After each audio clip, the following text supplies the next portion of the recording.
Power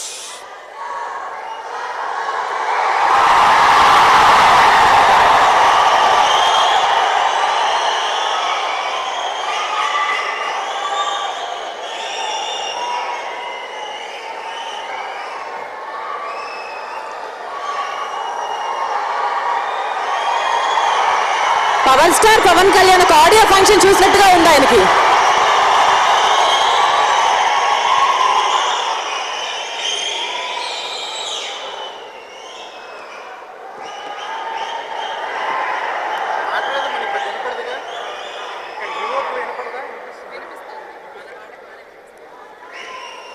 అంటే నాకు బేసిక్గా భయం, మీరు ఇలా భయపెడితే ఇంకేం మాట్లాడలేను, మొత్తం మర్చిపోతున్నాను.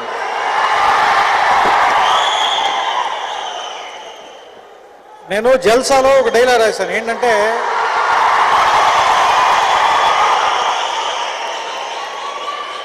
అదే గాలి, నేల, నీరు, నిప్పు, ఆకాశం ఇవందరివి, వీటి మీద అందరికీ హక్కు ఉంటుంది, అవి కొంతమంది చేతుల్లో కాపీ రైట్ ఉండటం కరెక్ట్ కాదని. అంటే అది బేసిక్గా నా ఒపీనియన్ కూడా అది.